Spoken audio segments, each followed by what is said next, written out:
ఎన్నో విధాలుగా కాస్తున్న దేవుడు మనకు అండగా నిలబడుతున్నాడు, తోడుగా ఉంటున్నాడు, మనకు కావాల్సిన సహాయము సమయానుకూలంగా అందిస్తున్నాడు. మరి ఈ విధంగా మరి మనం దేవుని ఆరాధిస్తూ మహిమపరుస్తున్నప్పుడు మరి ఈ రీసెంట్ పాస్ట్లో మరి కొద్ది సంవత్సరాల నుంచి కొన్ని నెలల నుంచి చూస్తున్నప్పుడు ఒకటి బాగా గమనించినది ఏంటంటే చాలా మంది అనారోగ్యం అవుతున్నారు. Lot of people are going sick. ఏదో విధంగా ప్రతి ఒక్క కుటుంబంలో అనుకోకుండా అనారోగ్యంగా ఉంటున్నారు. ఏదో విధంగా అనుకోని బాధలు, అనుకోని విధమైన మరి శారీరకంగా మరి అడ్డంకాలు, మరి ఉద్యోగాలలో, మరి వ్యాపారములలో, మరి ఎన్నో విధాలుగా మరి మనకు కష్టాలు, నష్టాలు, బాధలు అనుభవిస్తున్నాం. అప్పుడు అనిపించింది, నేను అంటే దేవుని సన్నిధానంలో మొరపెట్టుకున్నప్పుడు, మొన్న బెంగళూరు వెళ్ళినప్పుడు అక్కడ కూడా కొన్ని పరిస్థితులు చూసినాను. అనారోగ్యతలో, కొందరు ఆపరేషన్స్ విషయంలో, యవనస్తులు ఎస్పెషల్లీ చాలా సఫర్ అవుతున్నారు. మన మధ్యలో మనం సోనీ గురించి, సోనియా గురించి, చింటూ గురించి, యవనస్తుడు సీనుని చూసినాము, మరి బ్రదర్ నాగరాజ్ని చూస్తున్నాము. అంటే ఏదో విధంగా అంటే దేవుడు కాపాడుకుంటలేడని కాదు, కానీ ఇవి అన్నీ కూడా జరుగుతున్నప్పుడు మరి దేవ మరి ఎందుకు మాకు ఇలాంటి పరిస్థితులు ఎందుకు మీరు జరగనిస్తున్నారు? మన దేవుడు ఎంతో గొప్పవాడు, సర్వోన్నతుడు, సర్వభౌమికుడు, సర్వాధికారి. మరి ఇవి ఎందుకు జరగనిస్తున్నాడు? ఆయన మంచి దేవుడు, ప్రేమించే దేవుడు, సహాయం చేసేవాడు, కరుణించే దేవుడు, కృపామయుడు. మరి ఇలాంటి దేవుడు మనకు ఇలాంటి పరిస్థితులు ఎందుకు జరగనిస్తున్నాడు అని కొన్ని రోజులు రాత్రి పూట నిద్ర లేకుండా నేను కూర్చుంటున్నాను. శీల అడుగుతూనే ఉంటుంది నన్ను, ఏం నిద్రపోతలేవెందుకు అని. Why are you so agitated, why are you so disturbed అని అడుగుతుంది. అనిపించింది, అంటే ఎందుకు దేవా ఇలా జరుగుతున్నాయి, ఎందుకు మాకు ఇలాంటి పరిస్థితులు అనుభవిస్తున్నాయి? ఎందుకంటే ఎస్పెషల్లీ మన పిల్లలకి ఏమైనా అవుతే చాలా బాధ అనిపిస్తుంది.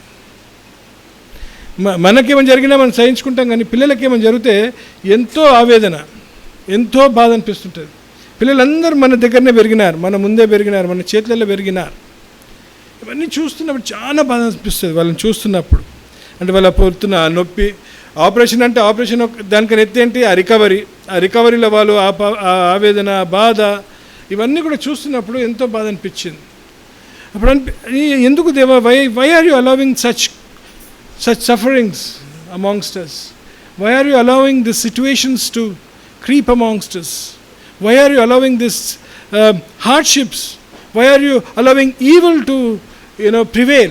కొన్నిసార్లు అనిపిస్తుంది, నాకు అన్యాయం జరుగుతుంది, నా ఉద్యోగంలో అన్యాయం జరుగుతుంది, నాకు నా వ్యాపారంలో మరి నేను ఎంత సృష్టించినా మరి ఇతరులు దీవించబడుతున్నారు, నాకు కావాల్సిన ఆశీర్వాదాలు వస్తలేవే, ఎందుకు ఈ లోకంలో ఇంత అన్యాయం ఉంది అని కూడా అనిపిస్తుంటుంది. మరి దేవుడు మంచివాడు కదా, ఇవన్నీ మనకెందుకు జరుగుతున్నాయి, మనం అతని పిల్లలం కదా, ఆయన సొత్తు కదా అనిపించినప్పుడు మరొకటి బాగా అంటే ఈ విధంగా నేను ఆలోచిస్తున్నప్పుడు కొన్ని తలంపులు నాకు దేవుడు దయచేసినాడు. ఒకటి ఏమనిపించిందంటే, ఫస్ట్ నేనేం ఆలోచించిన అంటే, దేవుడు మనల్ని ఎందుకు సృష్టించినాడు? Why has God created us? ఎందుకు సృష్టించినాడు మనల్ని? దేవుడు మానవుని ఎందుకు సృష్టించినాడు అని ఒక తలంపు వచ్చింది. ఎప్పుడైనా ఆలోచించినారా? దేవుడు మనల్ని ఎందుకు సృష్టించినాడు? ఆయన దగ్గర దూతలు ఉన్నాయి, ఆయన దగ్గర ఎన్నో విధమైన అంటే మనకు తెలియదు, కానీ ఎందుకు మన మానవులను సృష్టించినాడు? Why has he created men అనేది, హ్యూమన్స్ అనేది నేను ఒక తలంపు చూసుకున్నప్పుడు ఎందుకు సృష్టించినాడు అంటారు? Why has he created to worship, ఆయనను ఆరాధించడానికి. ఆయనను ఆరాధించాలంటే ఏంటి? ఫస్ట్ ఆయనకి ఏం కావాలా? ఆయన ఏం చేసినాడు? మనల్ని ఏ విధంగా సృష్టించినాడని ఆలోచించినాడు. ఏ విధంగా సృష్టించినాడు మనను? ఆయన రూపములో, ఆయన స్వరూపమందు స్వచిత్తము కలిగి, స్వచిత్తం అనేది బాగా గుర్తుపెట్టుకోవాలి. ఏంటి? మనకు ఏం చేసినాడు? ఫ్రీ విల్ అనేది ఇచ్చినాడు. He has given us free will. అని ఏంటి? ఆయన ఏం చేస్తున్నాడు? మనమే ఆయనను ఆశించాలా, మనమే ఆయనను ప్రేమించాలా, మనమే అతన్ని ఆరాధించాలి, మనం ఆయనకు ఇష్టపూర్వకంగా దగ్గరికి వెళ్ళాలని ఆయన ఆలోచించినాడు. అలాంటి సంబంధం పెట్టుకోవాలని, పరిశుద్ధమైన సంబంధం పెట్టుకోవాలని, మనతోటి ఆయన జీవించాలని ఆశిస్తూ ఏం చేస్తున్నాడు, మనం సృష్టించినాడు. కానీ మానవుడు ఏం చేస్తున్నాడు, ఆ సృష్టికర్తను తృణీకరించి ఏం చేస్తున్నాడు, పాపంలో అయిపోయినాడు. ఆ పాపంలో ఇది అయిపోయినప్పుడు ఆయన న్యాయవంతుడు, నీతిమంతుడుగా ఉన్నప్పుడు ఆయన ఏం చేస్తున్నాడు, మనను దూరం అయిపోయి ఉన్నాడు. అందుకేం చేస్తున్నాడు, కానీ ఎంతో ప్రేమించినాడు. అందుకే కుమారునిగా ఏమొచ్చినాడు, మన మధ్యకు వచ్చి ఏం చేస్తున్నాడు, ఆయననే ఆయన ప్రాణం అర్పించి ఏం చేస్తున్నాడు, మనను రక్షించుకున్నాక మరి అప్పుడు అనిపించింది, దేవా మరి ఇంత ప్రేమించినావే, మరి దేవా ఎందుకు చేస్తున్నావు ఈ విధంగా అని నేను వాక్యము ధ్యానిస్తున్నప్పుడు కొన్ని నాకు కారణాలు కనిపించినాయి. I saw some reasons why God allows sufferings and hardships amongst us, to us. కొన్ని కారణాలు చూద్దాం ఈరోజు. ఒకటి, రోమిలకు రాసిన పత్రిక 7వ అధ్యాయము 17వ వచనం. అందుకే చాలా మటుకు మనకి ఇట్లాంటి బాధలు వచ్చినప్పుడు, కష్టాలు వచ్చినప్పుడు, వ్యాధులు వచ్చినప్పుడు, నష్టాలు జరుగుతున్నప్పుడు, అన్యాయం జరుగుతుందని అలిగినప్పుడు ఏమనుకోవాలో మనము కొన్ని చూద్దాం.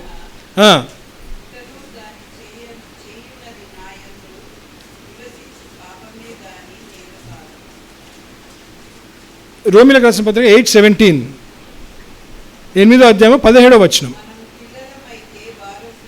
మనము పిల్లలమైతే వారసులము, మనం దేవుని వారసులము, క్రీస్తుతో కూడా మహిమ పొందుటకు. ఇక్కడ చూడండి, క్రీస్తుతో కూడా ఏమంటున్నాడు, మహిమ పొందుటకు ఆయనతో కూడా శ్రమ పడిన ఎడలా. మనము శ్రమలు పొందినప్పుడు ఎవరిని జ్ఞాపకం చేసుకుంటున్నాము, దేవుని తండ్రిని జ్ఞాపకం చేసుకుంటున్నాం. అర్థమవుతుందా? క్రీస్తు ఏ విధంగా శ్రమ పడినాడో, we are being conform to in Christ. క్రీస్తులో ఏమవుతున్నాము సమానులుగా ఏం చేస్తున్నాం, మనం దేవుని ఆరాధించడానికి ఏమవుతున్నాం, మనము అర్హులుగా అవుతున్నాం. We are becoming eligible to magnify and worship our Lord. అర్థమవుతుందా? యేసు ప్రభు ఏ విధంగా బాధపడ్డాడో, ఏ విధంగా మరి అతను ఎన్నో హింసలు పొందినాడో, ఏ విధంగా అవమానపరచబడ్డాడో, ఏ విధంగా అవినీతికి పాలై ఉన్నాడో, ఆ విధంగా మనకు కూడా జరిగినప్పుడు ఏం గుర్తు చేసుకోవాలా, నా తండ్రికే జరిగినాయే, నా దేవునికే జరిగినాయే, మరి నాకు జరగవా అనేది ఏంటి, మనకు ఒక ధైర్యము దేవుడు మనకు దయచేసి. దాంట్లో ఏం చేస్తున్నాడు, క్రీస్తుతో కూడా మనం ఏం చేస్తున్నాం, ఇప్పుడు పాలిభాగస్తులుగా దేవుని ఆరాధించడానికి మనకు ఒక అవకాశము దొరికింది. అప్పుడు అనిపించింది, సుఖము తెలవాలంటే ఏం తెలవాలి, మనకు సుఖం కావాలంటే ఏం చేయాలి, మనకు బాధ కలగాల, మనకు నష్టం కలగాల, ఆనందం కలగాలంటే ఏం కావాలి, మనకు బాధ కలగాల. స్వస్థత రావాలంటే ఏం కావాలి, ఫస్ట్ నీకు అనారోగ్యత రావాలా, ఇలాంటి పరిస్థితులు రావాలా. If you need to see good, you have to see evil. అవునా? నువ్వు కడుపు నిండా తినాలంటే ఏం చేయాలి, నీకు ఫస్ట్ ఆకలి కావాలా. ఇలాంటి పరిస్థితులు తప్పకుండా జరుగుతాయి. అందుకే అనిపించింది, అరే దేవా, you are conforming me in Christ. క్రీస్తులో నేను ఏం చేస్తున్నావు, నువ్వు సమానులుగా ఏం చేస్తున్నావు, నువ్వు చేర్చుకుంటున్నావు. అందుకంటాడు, you are joint heirs with the son అంటాడు. ఏమంటున్నావు, నువ్వు joint heirs with the son అంటాడు. ఎందుకు అంటున్నాడు? ఆ విధంగా మనకు తప్పకుండా జరుగుతాయని చూసినాను. రెండోది ఏం చూసినాను అంటే ఏంటి, మనను క్రీస్తులాగా చేయాలని ఆశిస్తున్నాడు. To be more like Jesus. ఆయన పోలికలో ఉండాలా, ఆయన ఏ విధంగా నడిచినాడు ఆ విధంగా కూడా మనం నడవాలా అని ఏం చేస్తున్నాడు, మనను దేవుడు ఏం చేస్తున్నాడు, ఆ విధంగా నడిపిస్తున్నాడు అని చూస్తున్నాం. రెండో కొరింథీయులకు రాసిన పత్రిక 1వ అధ్యాయము 9వ వచనం. 2 Corinthians 1st chapter 9th verse. మరియు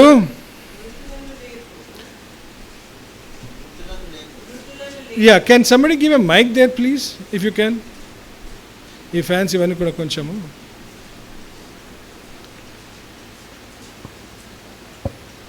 మరియు మృతులను లేపు దేవుని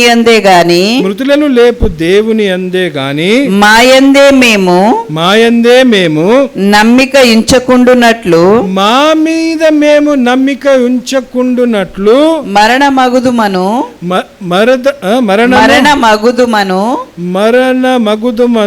నిశ్చయము మా మట్టుకు మాకు కలిగి ఉండెను అంటున్నాడు. ఏమంటున్నాడు? we felt that we had received the sentence of death, but that was to make us rely not on ourselves but on God who raised the dead. మృతులను ఏ విధంగా లేచినాడో మన శక్తి మీద, మన బలము మీద, మన ఆస్తి మీద, మన ఆలోచనల మీద, మన తలంపుల మీద, మన అనుభవాల మీద కాకుండా ఎవరి మీద ఆధారపడడానికి నేర్పిస్తున్నాడు? మృతులను లేపిన దేవుని మీద ఆధారపడేటట్టు నేర్పిస్తున్నాడు. He is teaching us to be dependent on him. అప్పుడు అనిపిస్తుంది, అవును కదా దేవా, చాలా మటుకు మాకు ఒక పెద్ద జాల్ట్ వచ్చింది మాకు కూడా కొన్ని పరిస్థితులు ఎన్నో వ్యతిరేకంగానే జరుగుతున్నాయి. జరిగినప్పుడు ఏమైపోయింది, చాలా కృంగిపోయినాము. 3-4 days వీ వర్ అప్సెట్. మాకు ఒక సోర్స్ ఇది అయిపోయింది.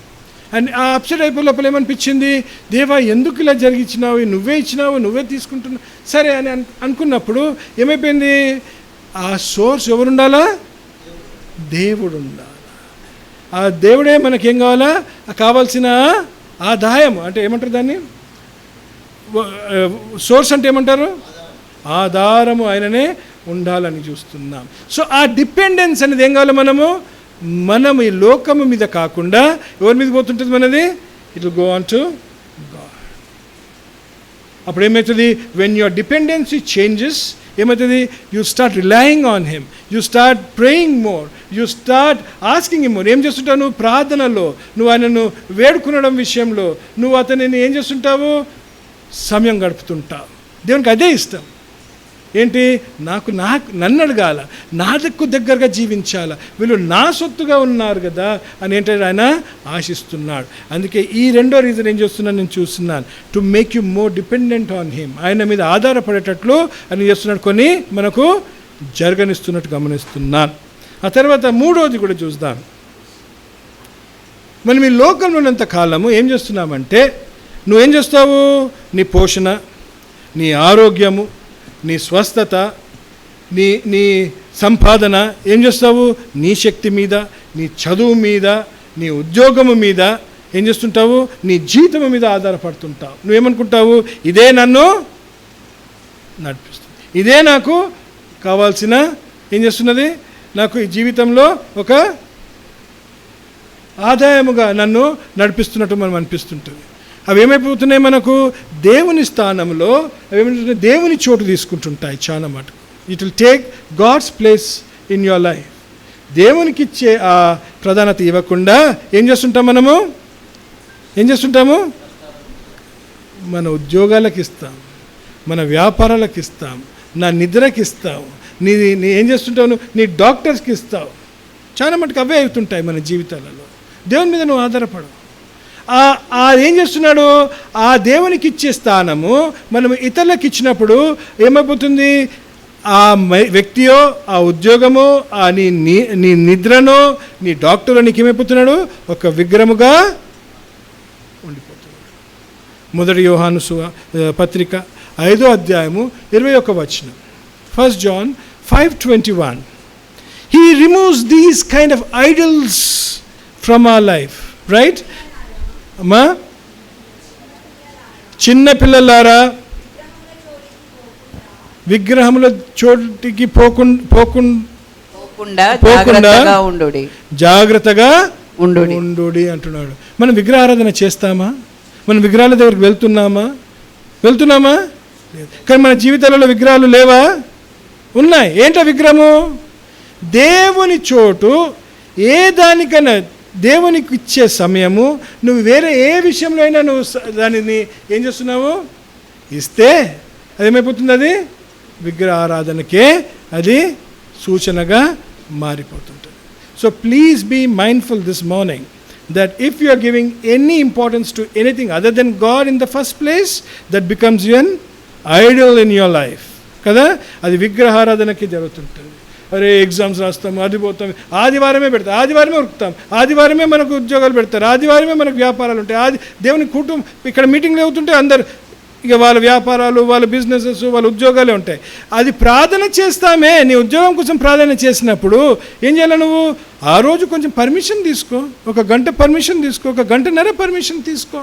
అది ఏమైపోతుంది? నువ్వు దేవుని చోట్ల వేరే దానికి ఇస్తే ఏమవుతుంది? తప్పకుండా అది నీకు ఆశీర్వాదకరంగా ఉండదు. Please mind. అందుకే దేవుడు ఏం చేస్తుంటాడు? సరి చేసుకోవడానికి కొన్ని జరగనిస్తుంటాడు. అర్థమవుతుందా? ఎందుకు? ఇక్కడ మనం సరి చేసుకుంటే మనకు నిత్య జీవితంలో ఎక్కడుండం? మనము నరకంలో. You are not going to be in hell. So it's correcting us now. నువ్వు ఇక్కడనే సరి చేసుకుంటూ దేవునికి దగ్గర ఉండాలని ఆశిస్తున్నాడు. 4వది చూద్దాం.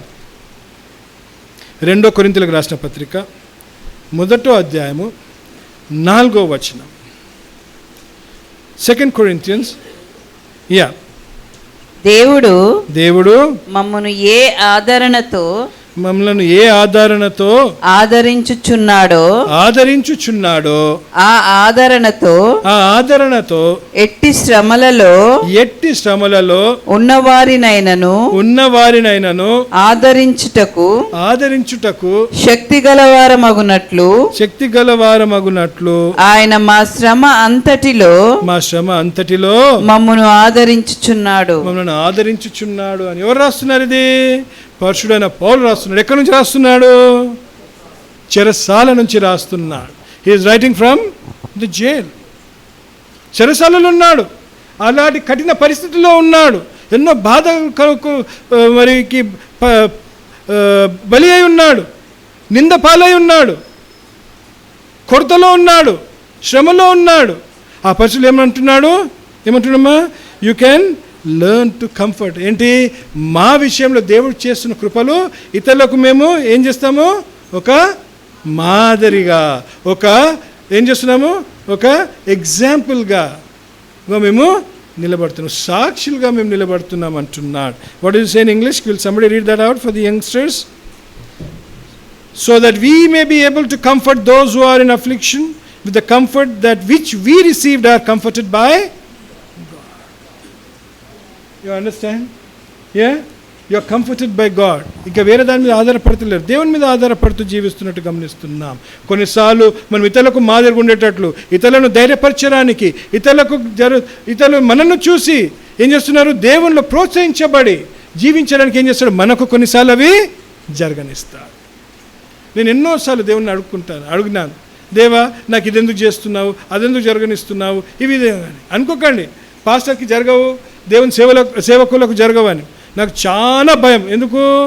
ఎక్కువ అంటే ఎక్కడ మొదలు పెడతాడు దేవుడు? నా దగ్గర నుంచే మొదలు పెడతాడు, నా కుటుంబం నుంచే మొదలు పెడతాడు. చాలా భయం. అందుకే ఏమి మాట్లాడతానో, ఏమి తలస్తుంటానో, ఏమి చెప్తానో ఆ విధంగా if I do not live according to what I speak, if I do not walk the talk, నేను మాట్లాడింది నేను చేయకపోతే మరి దేవుడు ఏ విధంగా నన్ను శిక్షిస్తాడు అని చాలా భయంతో నేను జీవిస్తుంటాను. ఆ భయంతో జీవించినప్పుడు ఏమవుతుందంటే కొన్ని ఏం చేస్తుంటాను? రాజీ పడకుండా జీవిస్తుంటాను. I will not live a compromised life. కొంచెం కష్టం అనిపిస్తుంది, ప్రయాణాలు చేయాలి, ఇక్కడ నుంచి అక్కడికి, అక్కడి నుంచి ఇక్కడికి రావాలి. ఒక్కొక్కరు దినమంతా అనుకుంటారేమో కానీ వాళ్ళు కూర్చొని ఈ సమయంలో ఎంతో కౌన్సిలింగ్ జరుగుతున్నాయి, ఎన్నో కుటుంబాలు బాధలు ఉంటున్నారు, ఎంతో మందికి ఈ ప్రార్థన అవసరతలు ఉన్నాయి, ఎంతోమందికి దర్శించడానికి వెళ్ళాల్సి వస్తుంది. We're so busy. ఆ సమయంలో అనిపిస్తుంది, దేవా కష్టంగా ఉంది, నష్టంగా, నాకు బాధగా ఉంది కదా అనిపిస్తుంది. కానీ ఏమంటాడు దేవుడు? నేను ఎంచుకుందే అది, నడు, you have to go, you have no other choice. ఇలా తిందామని కూర్చునే లోపల ఎవరు వచ్చేస్తారు. నిజంగా చెప్తున్నాను, మీకు తెలియదు. తిందామని కూర్చున్నప్పుడు ఎవరు వస్తారు అంటారు, కొందరు అంటారు కదా, ప్రేమించే వాళ్ళు వస్తారని. తినేటప్పుడు ప్రేమించే వాళ్ళు వస్తారు, అవునా అంటారు కదా, ఏదో సామెత ఉంది తెలుగులో, తినేటప్పుడు ప్రేమించే వాళ్ళు వస్తారని. వాళ్ళు తినేసి వస్తారు, మరి నేను ఎప్పుడు తినాలా? నేను ఎప్పుడు భోజనం చేయాలా? ఆ సమయంలో ఆకలి, నువ్వు నన్ను ప్రేమించినవయ్యా కాదే, ఇలాంటివి జరుగుతుంటాయి. కానీ పరిస్థితులు ఎలా అంటే సిచ్యువేషన్స్ అలా ఉన్నాయి, పరిస్థితులు అలా ఉన్నాయి. Situations are changing. ఎలా జరుగుతున్నాయంటే మరి క్రైస్తవులకు ఇంకా ఎన్నో శ్రమలు రాబోతున్నాయి. వీఆర్ జస్ట్ ఏంటి, ఇవి గర్భిణీ స్త్రీకి వస్తున్న ఏంటి ప్రసవ వేదనలో ఏమవుతున్నాం, మనము మొదటి భాగంలో ఉన్నాం. We're amongst that. ఇక అవి విపరీతంగా ఎక్కువ అవుతూనే ఉంటాయి. The things will start coming. ఎందుకు? సాతానికి బాగా తెలుసు. He knows that there is no more time. సమయం లేదు. ఏం చేయాలా? దేవునికి దగ్గర కావాలని, దేవుని కోసం జీవిస్తున్న వాళ్ళని, దేవుని సన్నిధానికి తప్పకుండా వెళ్తున్నారు, వీళ్ళు వెళ్తారని నాకు బాగా తెలుసు. వాళ్ళు ఏం చేయాలి? వాళ్ళని పట్టుకోవాలి, వాళ్ళనే పడేయాల. ఆయన ఎవరి దగ్గరకు వస్తాడు? ఆయన మందిరాలకు, గురుద్వారాలకు, మరి మస్జిద్లకు పోడు. ఎక్కడికి వస్తాడు? ఎక్కడికి వస్తాడు? చర్చ్లకే వస్తాడు. ఎందుకు? ఇక్కడ వాళ్ళని పడేస్తే చాలు, తక్కిన వాళ్ళు అవసరంలా, ఇక్కడ వాళ్ళని పడేస్తే చాలు. He needs us to fall. మనం పడిపోవాలని ఆశ ఆయనకు. అందుకే మనం వెంబడి he'll be travelling with you all throughout. నువ్వు మరణించేదాకా సాతానుడు ఏం చేస్తుంటాడు? నీ దగ్గరనే ఉంటా. అందుకే దేవుడు ఏం చేస్తుంటాడు? మరి నువ్వు ఆ విధంగా నువ్వు ఆ శోధనని అడ్డగించుకుంటున్నావా, వ్యతిరేకిస్తున్నావా? Are you fighting? ప్రతి ఒక్క దగ్గర మనకు కష్టం పెడతాడు. ఆ కష్టంని ఎదిరించుకోవాలి. కానీ మనము దానికి ఏం చేయొద్దు? దేవుని చిత్తానుసారంగా నువ్వు ఆ కష్టంని, బాధని నువ్వు ఎదిరించుకోవాలి. కానీ ఏం చేయొద్దు? దాన్ని సులభంగా చేసుకోవాలని నీ తలంపులతోటి, నీ ప్రయాసాలతోటి నెవర్ డూ. అందుకే అంటున్నాడు ఏంటి? That you need to depend on him అంటున్నాడు. ఇంకోటి ఏంటి? అందుకే యోహాను సువార్త 15వ అధ్యాయము 19వ వచనం. John 15:19. 5వది. మీరు లోక సంబంధులైన ఎడల లోకము తన వారిని స్నేహించును, లోకము తన వారిని స్నేహించును. అయితే మీరు లోక సంబంధులు కారు. మీరు లోక సంబంధులు కారు, మనము లోక సంబంధులము కాము. ఫస్ట్ ఆఫ్ ఆల్ మనం ఏం చేయాలంటే ఆ భావముతోటే జీవించాలి. ఈ లోకం ఎంత కాలం ఏం చేయి, ఈ లోకమున నా గృహము కాదు. ఈరోజు నువ్వు ఫ్లాట్ కొనుక్కున్నావేమో, ఈరోజు నువ్వు ఇల్లు కొనుక్కున్నావేమో, ఈరోజు నీ కారు కొనుక్కున్నావేమో, చెప్తున్నా నువ్వు ఎంతో ఇష్టముగా సంవత్సరాలు నేను చేస్తా కదా, ఏం చేస్తా? అప్పు తీసుకొని ఈఎంఐలు కట్టుకుంటా, రోజు నెలకు కావాల్సిన సుఖాలని మర్చిపోయి ఆ ఈఎంఐ కట్టాలని ఏం చేస్తాము? ఒక మంచి బండి కొనుక్కుంటాను. ప్రతి ఒక్కరికి ఒక్కొక్క ఆశ ఉంటుంది. ఇల్లు కొనుక్కుంటారు, ఎన్నెన్నో చేస్తుంటారు. అవునా? You do that, right? You buy so many things, expensive things in this world to have worldly pleasures. ఆ సమయం అవుతుంది, మనం మరణించితే ఏం చేస్తారు మన వాళ్ళు? అదే కారులో నా శవం పెట్టి, అదే కారుతో నన్ను ఏం చేస్తారు? పాత పెడతారు. అవునా? పాత పెట్టరా? రమేష్ డిసైడ్ చేసేసాడు పాత పెట్టామని. ఎలా మరి? ఏం చేస్తారు? కారు అయినా తీసుకుంటాడు, నాకు ఒక డబ్బా తెచ్చి పెడతాడు. అవును, అంతే కదా. నేను ఇస్తా డబ్బా, ఆయన కారు నాకు కావాలి. అవునా? ఇక మనం డెత్ బెడ్లు ఉంటే చాలు, ఇక షురు అయిపోతుంది. ఇక మనం మరణిస్తామని తెలిసిపోతే చాలు, ఆయన అది నాకు కావాలా, ఇది నాకు కావాలా అని ఎవరు చేస్తుంటారు? పిల్లలు కొట్లాడుకుంటూనే ఉంటారా? లేరు అనుకుంటా. I don't think they'll fight కదా. మన పిల్లలు మంచోళ్ళే లేండి. కానీ ఏంటి, మనం ప్రేమించిన ఎవరు కూడా ఇవ్వరు. ఎంతో ప్రేమతో పెళ్ళి చేసుకునేటప్పుడు నా భార్య ఏం చేసింది? నాకు ఒక రింగ్ పెట్టింది. అవునా? పెట్టిందా? మీ అందరికీ ఇక్కడ వాళ్ళని అడగాల. పెట్టినా లేదా? ఉన్నాయా? ఇక్కడ మరోటి తీసుకుపోయిందా? ఆలోచించండి. అంత ప్రేమతో పెట్టింది. మనం చేసిన వాళ్ళు కూడా ఏమో ఇచ్చినాం కదా. మనం ఇచ్చడంలో కూడా ఇచ్చినామా లేదా? ఇచ్చడలే చాలా అయితే ఆడే ఉన్నాయి, మన ఉండవు కదా. ఇచ్చినామా లేదా? ఇచ్చినాం. మరి మనం చనిపోయినప్పుడు అదన్నా ఇస్తారా? మనకు ఇస్తారా? ఫస్ట్ తీసేస్తారు. అది ఫస్ట్ తీసేసి చేతులు కట్టేస్తారు, ఇంకేమైనా గుంజుకుంటాడేమో అని. అవునా కదా? మరి అలాంటి ఏంటి మన గృహం ఇది కానే కాదు. నువ్వు ఏది సంపాదించుకున్నా ఏదినా కానీ రేపు నువ్వు వదిలి వెళ్ళాల్సిందే. You have to leave them and go. So do not be attached to this world అంటున్నాడు. ఈ లోకానికి ఏం కావద్దు, మనము లోక సంబంధులుగా కావద్దు, అస్సలు కావద్దే కావద్దు. ప్రయాణికులం. ఇప్పుడు ట్రైన్లో పోతున్నాం, ఇక్కడ నుంచి ఢిల్లీ పోవాలా, ఢిల్లీ మన గమ్యము. ఢిల్లీ పోవాలంటే నువ్వు ట్రైన్ నాదంటావా? నువ్వు ట్రైన్లో నా సీట్ నేను రిజర్వ్ చేసుకున్నా, ఈ సీట్ నాదని అక్కడ ఉంటావా? నువ్వు అక్కడ తంతాడు నిన్ను, దిగు అంటాడు. అందుకే అది ఎప్పటికీ మనది కాదు, ప్రయాణమే అది.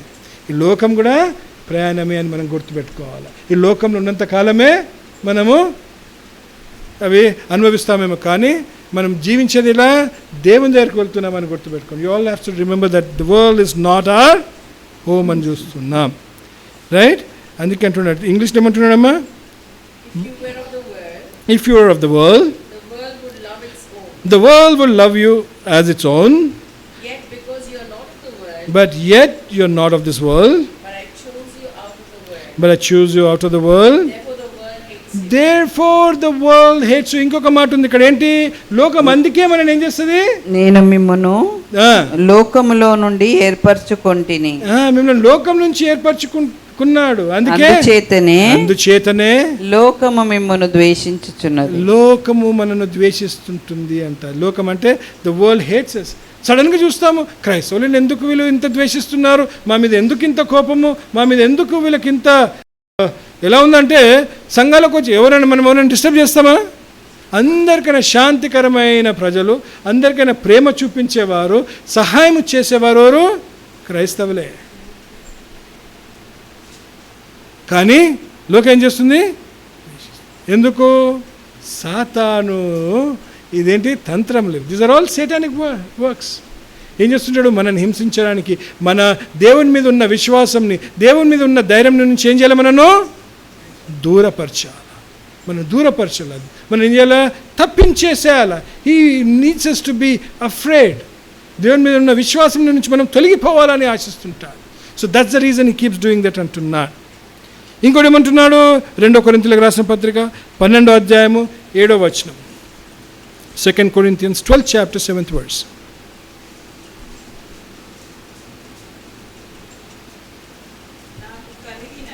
నాకు కలిగిన ప్రత్యక్షతలు బహు విశేషముగా ఉన్నందున నేను అత్యధికముగా హెచ్చిపోకుండా నిమిత్తము నాకు శరీరములో ఒక ముల్లు నేను అత్యధికముగా హెచ్చిపోకుండా నిమిత్తము నన్ను నలుగగొట్టుటకు సాతాను యొక్క దూతగా ఉంచబడెను. ఒక ముల్లేమైంది? సాతాను ఒక దూతగా ఉంచబడెను అంటున్నాడు. ప్రతి ఒక్కరి జీవితంలో ఏదో ఒక బాధ, ఏదో ఒక నష్టం జరుగుతూనే ఉంటూనే ఉంటుంది, తప్పకుండా ఉంటూనే ఉంటుంది. ఎందుకు ఉంటుంది? ఇక అన్నీ మంచిగా ఉంటే ఏంటి? దేవుడు ఫస్ట్ మంచిగా ఉంది కదా, అంత సుఖమే. ఏముంది? మంచిగా తిందాము, తాగుదాము, నిద్రపోదాం, అంతే కదా. అన్నీ మంచిగా ఉంటే ఎవ్వరు రారు దేవుని దగ్గరికి. కష్టం వచ్చినప్పుడు, నష్టం వచ్చినప్పుడు, బాధ కలిగినప్పుడు ఏముంటుంది? ఇక ఫస్ట్ అప్పుడు దేవుడు అక్కడ రెడీగా ఉన్నాడు. అందుకంటే కదా నేను మనం హోటల్ పోతే ఎట్లుంటారు వెయిటర్స్? సార్ ఏం కావాలా సార్? ఏం కావాలంటే చికెన్లో ఏముందని అడుగుతాను. ఏమంటాడు? చికెన్ 65, చికెన్ మంచూరి, ఇంకేమంటాడు? ఇంకేమేమో ఉంటాడు. ఇక మస్తు ఉంటాడు, లైన్గా చెప్పేస్తాడు, ఎన్నెన్నో చెప్తాడు. అప్పుడు ఏమన్నా ఇది తీసుకురా అని దేవుడు రెడీగా ఉన్నాడు. ఏం కావాలి బాబు నీకు? కారు కావాలన్నా, బస్సు కావాలన్నా, సైకిల్ కావాలన్నా, బండి కావాలన్నా, ఏ సీట్ కావాలా, MBBS కావాలన్నా, ఇంజనీరింగ్ కావాలన్నా అని అప్పుడు అడగగానే ఏం చెప్తాడు దేవుడు? మీకు వచ్చి దేవునికి ఇక పని లేదు.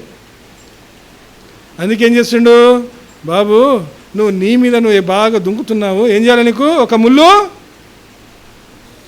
You understand? There is a thorn in your flesh because he doesn't want you to be conceited. You should not become proud. You should not become self-reliant. లోకంలో ఏమంటారు అందరూ? Be self-confident. You can achieve anything. నువ్వు ఏదైనా నీకు ఆ దృఢ నిశ్చయత ఉంటే ఏం చేస్తావు, నువ్వు ఏదైనా సాధించగలుగుతావు అంటారు. అవునా? అది మంచి గుణమా కాదా? లోకరీతిగా మంచి గుణము, కానీ వాళ్ళు ఏం నేర్పారు? దేవుని మీద విశ్వాసము, దేవుని మీద ఆధారపడము నేర్పారు. You understand? No school will teach you depend on the Lord కదా. మన పిల్లలకి చెప్తాము యూ కెన్ డూ ఇట్ అంటాము, నువ్వు చేయగలుగుతావని పిల్లలకి ఎంతో మనం ప్రోత్సహిస్తాం, తప్పేం లేదు. కానీ ఏ విధంగా ప్రోత్సహించాలా?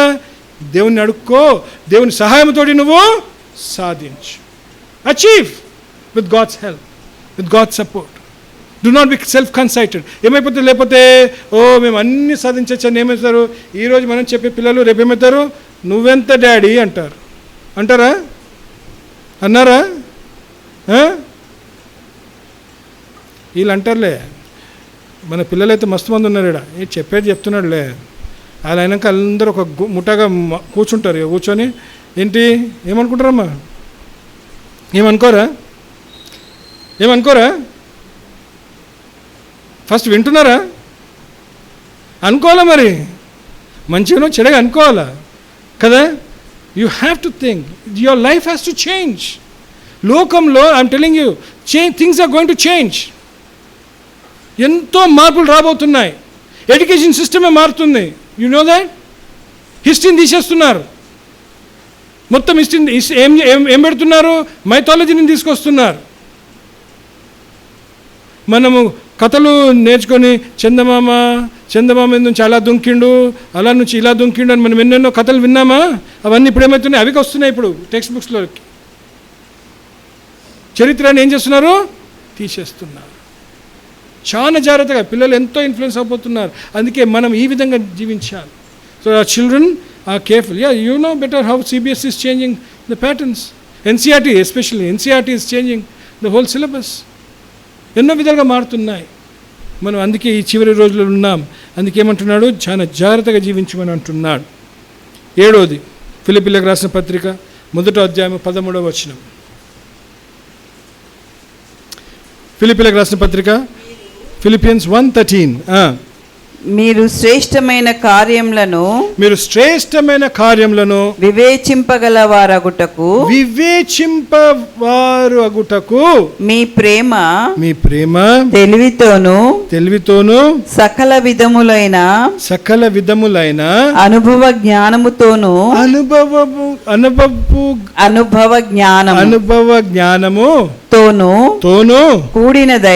కూడినదై అంతకంతకు అభివృద్ధి పొందవలననియు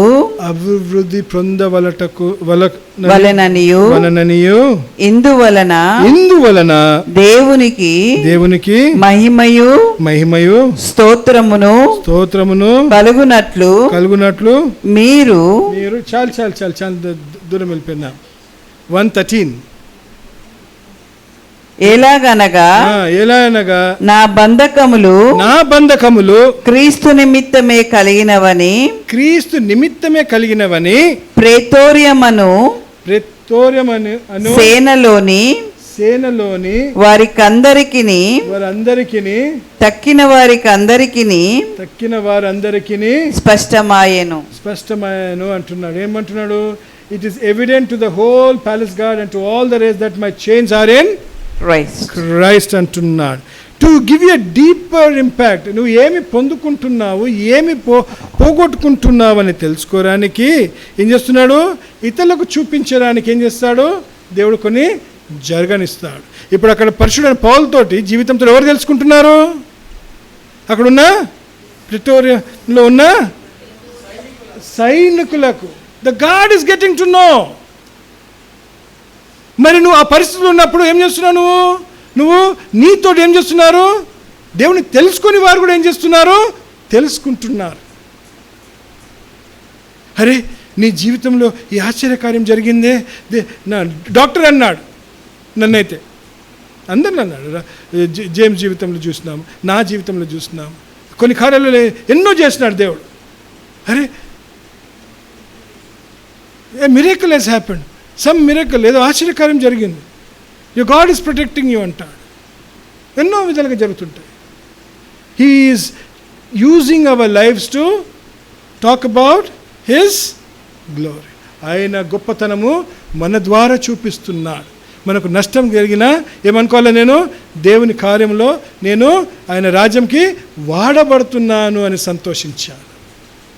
కష్టం జరిగినప్పుడు, నష్టం జరిగినప్పుడు, వ్యాధి నేను వెంబడించినప్పుడు, నింద పాలైనప్పుడు, దేవా ఇదో ఈ విధంగా దేవా నేను ఉన్నాను, కానీ ఏ నిమిత్తం ఇది జరగనిస్తున్నావు, మరి ఇతరుల కోసం నేను నిలబడుతున్నావు. You are making me stand as a witness, you are making me stand as an example for not only my brethren but to the unbelievers who are around me అనిపిస్తుంది.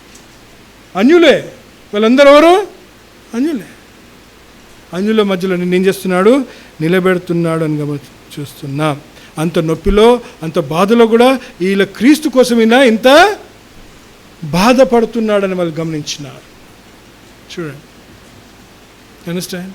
మరి నువ్వు ఆ పరిస్థితిలో ఉంటే దేవుని గురించి మాట్లాడుతున్నావా, దేవుని దూషిస్తున్నావా? ఎందుకు చాలా మటుకైతే ఐ హర్డ్ దిస్, దేవుడు నాకు ఎందుకు జరగనిస్తాడో, నాకే జరుగుతాయి. ఇంతమంది అన్నారు ఈ మాటలు. అనిపిస్తాయి అనకపోయినా కూడా కొన్నిసార్లు అనిపిస్తుంది, అందరు బాగున్నారే మరి నాకెందుకు జరుగుతాయి ఎప్పుడు అనిపిస్తాయి. అప్పుడు ఏమనుకోవాలా, దేవుడు నన్ను సాక్షిగా నిలబెట్టబోతున్నాడు, ఆయన కార్యాలు నా జీవితం ద్వారా చూపించబోతున్నాడు అని మనము చూస్తున్నాం. ఇంకో ఆ విధంగా అక్కడ అన్యుల గురించి ఫిలిప్పీలకు రాసిన పత్రిక 1వ అధ్యాయం 14వ వచనం చూద్దాము. మరియు సహోదరులైన వారిలో ఎక్కువ మంది నా బంధకముల మూలముగా ప్రభునందు స్థిర విశ్వాసము గలవారై నిర్భయముగా దేవుని వాక్యము బోధించుటకు మరి విశేష ధైర్యం తెచ్చుకొనిరి. వాళ్ళు ఏం చేసుకున్నారు? విశేష ధైర్యము తెచ్చుకునిరి. To encourage other Christians. ఒక దగ్గర అవిశ్వాసులకు, ఒక దగ్గర క్రైస్తవులు. అందుకే అనిపిస్తుంది, ఏమైనా అసలు కదా చెప్తుంటా, you strive, you fight on, you just go marching on. సాగుతూనే పొండి.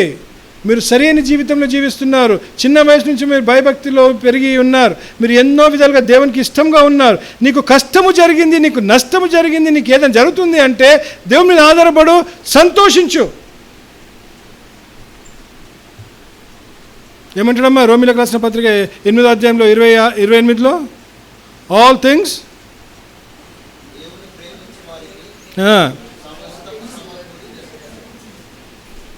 అక్కడనే చూద్దాం.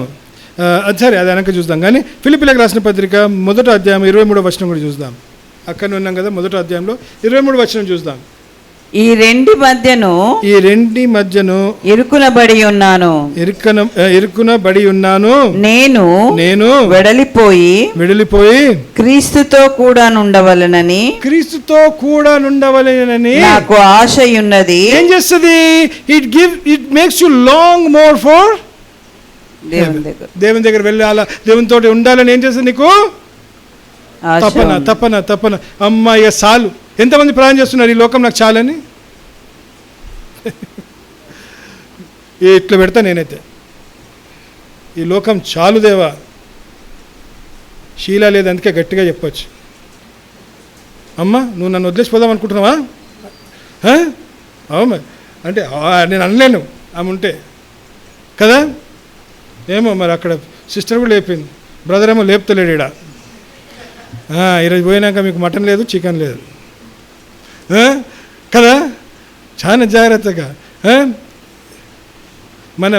మనకు దేవుడికి ఇచ్చిన బాధ్యతను మనం నెరవేర్చేదాకా దేవుడు మనల్ని ఎలాగైనా తీసుకోడు, తప్పకుండా తీసుకోడు. కానీ నేను చూస్తున్నాను శీల వాళ్ళ పెద్దమ్మ ఉంది 96 సంవత్సరాలు. ఆమె కూడా చాలా మెంటలీ చాలా ఫిట్, అన్నీ బాగానే ఉంటాయి. ఆమె ఏ పని కూడా ఆమె సొంతంగా చేసుకుంటుంది అన్నీ. కానీ ఏమవుతుందంటే క్షీణించిపోతుంది శరీరం. ఇప్పుడు సాయన గారు ఉన్నారు, వాళ్ళు చాలా తెలివిగా ఏది వాళ్ళకి ఏ ప్రాబ్లం లేదు, అన్నీ మంచిగా వింటారు. ఆమె అయితే అన్నీ వింటుంది, అన్నీ మంచిగా ఉంటాయి, మాట్లాడితే అన్నీ చేస్తుంది. చూపు కూడా అన్నీ బాగున్నాయి. కానీ ఆ చూపు ఇప్పుడు మెల్లగా డిమ్ అయిపోయింది. మొబిలిటీ తక్కువైపోయింది. ఇప్పుడు మింగాలంటే కూడా ఏమైపోతుంది, ఇవన్నీ కూడా అమ్మో ఆయుష్కాలం ఇస్తే అది ఏముంది, ఆయాసం ఉందయ్యా దేవా, ఎందుకు మాకు ఇప్పటికే ఇంత ఇచ్చినావు. So do not strive for that kind of a life. You understand కదా? To make you long. How many of us long for heaven? అందుకే అంటున్నాడు పరలోక రాజ్యంకి వెళ్ళిపోదామని ఎంతమంది ఆశతో కలగాల, దేవుని సన్నిధానంలో జీవించాలి. ఈ సమయంలో దేవుడు నన్ను తీసుకుంటే నేను దేవుని దగ్గరికి చేరుతా అనే విశ్వాసం, నమ్మకం ఉండాలి. అలాంటి యథార్థమైన జీవితం జీవిస్తుండాలి, సరి అయిన జీవితం జీవిస్తుండాలి, పరిశుద్ధమైన జీవితం జీవిస్తుండాలి. మన పాఠాలతోటి దేవుడు ఏం చేస్తుంటాడు? ఈ విధమైన జీవితం కూడా మనకి ఏం చేస్తుంటాడు? నేర్పిస్తుంటాడు. He will teach us to be holy. He will teach us to long for heaven. ఆయన సన్నిధానం కోసము ఆశపడి జీవించాలని ఆశిస్తుంటాడు. So many good things. ఇంకోటి ఏమంటున్నాడు? యాకోబు పత్రికలో 1వ అధ్యాయం 2-4 వచనాలు చూద్దాం. చివరికి he wants to strengthen our faith. మన విశ్వాసంని ఏం చేయడానికి? బలపరచడానికి ఇవి జరిగిస్తుంటాం. ఏమంటున్నాడు? My brother, count it all Joy when you fall in to various trials. నా సహోదరులారా, మీ విశ్వాసమునకు కలుగు పరీక్ష ఓర్పును పుట్టించునని ఎరిగి మీరు నానా విధములైన శోధనలలో పడినప్పుడు అది మహానందమని ఎంచుకొనుడి. అది మహా ఆనందమని ఎంచుకొనుమంటున్నాడు. Whenever you fall in trials, నీకు ఏ కష్టమైనా, ఏ బాధ అయినా, ఏ నొప్పి అయినా, ఏ వ్యాధి నేను వెంబడిస్తున్నా, అది మహానందమని ఎంచుకోవాలి. యాక్సిడెంట్ కాగా మొన్న చూసినాను, బెంగళూరు వెళ్తున్నాం కదా, అక్కడ ఆపరేషన్ వెళ్తున్నప్పుడు అభిశ్వ వాళ్ళ మదర్ మన దగ్గరకు వస్తుంటారు, సండేస్ అప్పుడప్పుడు వస్తుంటారు. ప్రమోదిని గురించి ప్రార్థన చేస్తున్నాం. ఇంకా 20 కిలోమీటర్లు ఉన్నాం బెంగళూరు నుంచి. ఇంకా 20 ఇక వాళ్ళు కొందరంతా లేడీస్ అందరు ఇక వాళ్ళు వాష్రూమ్ పోదామని, షీలా ఆమె ఇంకా షీలా వాళ్ళ అన్న కూతురు దిగి వాష్రూమ్ వెళ్ళి వద్దామని వస్తున్నారు. షీలా ఇంకా స్వీట్ దాటినారు. ఆమె టప్పని పడిపోయింది. వైర్లు ఉన్నాయా చూసుకోలేదు. ఆమె ఎక్కడో ఆలోచించుకుంటూ వస్తుంది, చూసి పడిపోయే లోపల నేను చూస్తూనే ఉన్నాను, వాళ్ళిద్దరు వచ్చేస్తున్నారు. ఆమె వెనుకలు వస్తుందో లేదు. నేను మళ్ళీ అరిసాను, అదే ఆమె పడిపోయింది. మళ్ళీ నేను ఉరికే లోపల ఆమె పడిపోయింది. తల మీదే పడ్డది, అద్దాలు ఇరిగిపోయినాయి. చేయి మీద అంత చేయి పెట్టేసింది. పెట్టే లోపల మా ముందే చేయి ఇట్లా మెల్లగా ఉబ్బుతూనే ఉంది. చేయి ఇట్లా ఉబ్బుతూనే ఉంది. ఏం చేయాలా? ఇమ్మీడియట్లీ అట్లనే నాన్ స్టాప్ నేను బెంగళూరు అవుట్స్కర్ట్స్లోకి బ్యాప్టిస్ట్ హాస్పిటల్, పెద్ద హాస్పిటల్ ఉంటుంది, అక్కడ తీసుకెళ్ళిపోయే లోపల అక్కడ వాళ్ళకి స్కానింగ్ అవన్నీ చేసినాక డిస్లొకేషన్, 2 ఫ్రాక్చర్లు. ఎన్ని? 2 ఫ్రాక్చర్. ఒక మాట, ఎప్పుడు నాకే జరుగుతాయి. ఫస్ట్ స్టేట్మెంట్ ఎప్పుడు నేనేమనుకోవాలా? మీకు జరిగినప్పుడు నాకే జరిగినా కదా, ఇప్పుడు చూసుకునేది మేమే కదా. సరే అయిందా? మొన్న చివరికి వద్దామనే లోపల ఆమెకు సడన్గా ఒకటే రోజు ఛాతీలో నొప్పి. ఛాతీలో ఎలా నొప్పి అంటే ఊపిరి కూడా వస్తలేదు. ఆమెకు ఊపిరి వస్తలేదు. ఇక ఆమె ఇమీడియట్లీ షుగర్ చూసినాము, బీపీ చూసినాము, అయితే లేదు. ఇక పడిపోయింది, ఇట్లా చైర్ మీద పడిపోయి అంటే ఆమెను చూసి వాడు ఏడుస్తున్నాడు, వాడిని చూసి ఆమె ఏడుస్తుంది. ఆమె ఏం చేసింది? వాడిని చేయి కూడా పెట్టేసింది. శీల వాళ్ళ అన్న చేతిలో పెట్టేసి ఏమన్నదంటే, ఇక నువ్వే చూసుకోవాలా, మీరే చూసుకోవాలా, ఈయనకే మీరే దిక్కు అని అప్పకి కూడా చెప్పేసింది ఆయన కొడుకుని. పోయి తీసుకుపోతే అక్కడ మళ్ళీ హాస్పిటల్ ఆ రోజు తీసుకుపోయి అక్కడ స్కాన్లు, అల్ట్రాసౌండ్, మరి ఎన్నో సెరమ్ టెస్ట్లు అవన్నీ చేసినాక గాల్ బ్లాడర్లో రాయి ఉందంట. చెయ్యి ఇరుగుంది, గాల్ బ్లాడర్లో ఇప్పుడు సర్జరీ చేయాలా. ఆ సర్జరీ చేయాలా. మళ్ళీ అదే మాట, ఏంటి అన్నీ నాకే. అక్కడ స్టార్ట్ అయింది నాకు ఈ ప్రయాణం, అంటే ఈ వాక్యం చెప్పడానికి ప్రయాణం అక్కడ స్టార్ట్ అయింది.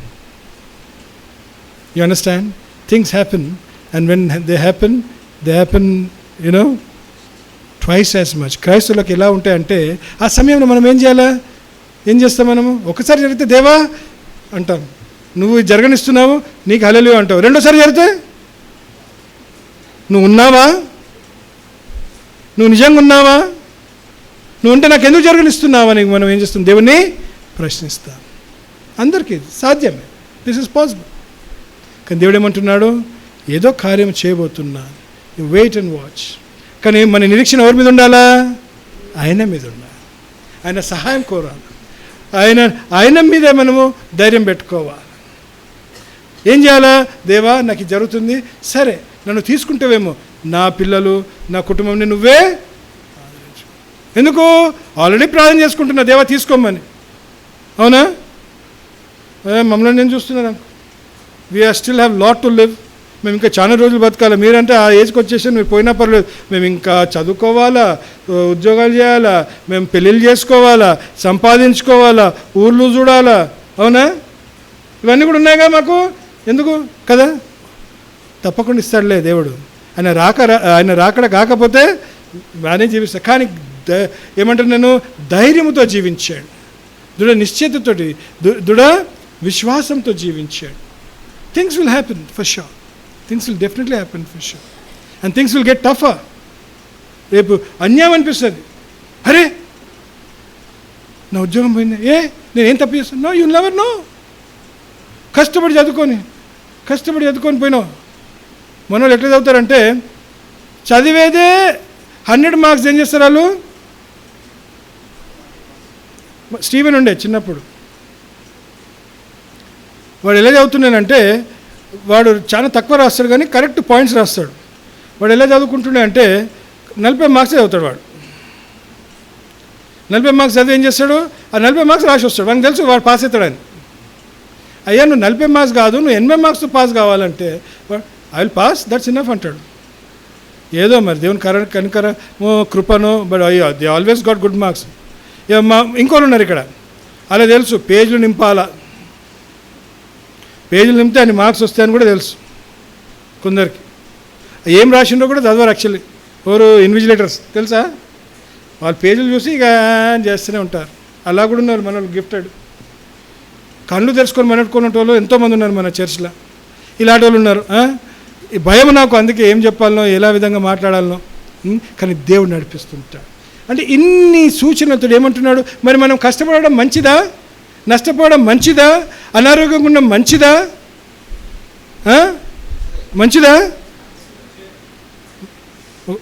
మంచిదా కాదా? దేవుని కార్యములు చూడబోతున్నాం. దేవుడు మామూలు కార్యాలు చేయడు, ఆశ్చర్య కార్యాలు చూస్తాడు. నువ్వు వేస్తున్న అడుగుకి నీకు అడ్డంకాలు ఉంటాయి, ఇబ్బందులు ఉంటాయి. People will stop you from doing what you have to do. Do not lose hope. ఆయన మీద ఆధారపడుతుండు. ఆయన ఏమి మాట్లాడుతున్నాడు విను. అందుకే అంటే అనుదినం ఏం చేస్తున్నాడు? నువ్వు నీ వాక్య పఠనము చేస్తున్నాడు. దేవుడు అనుదినం మాట్లాడుతుంటాడు. నీకు అనుదినం కావాల్సిన ధైర్యం దయచేస్తుంటాడు. He will strengthen you every day, every moment.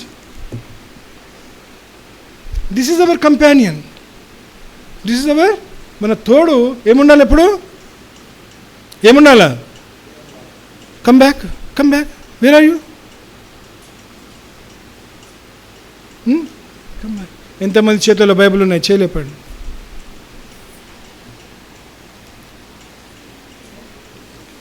ఉట్టి చేయలేపకండి. చేయలేపండి అంటే బైబిల్తో లేపండి. Lift your Bibles. That's nice. Slowly people are bringing Bibles. God be praised. ఏంటి?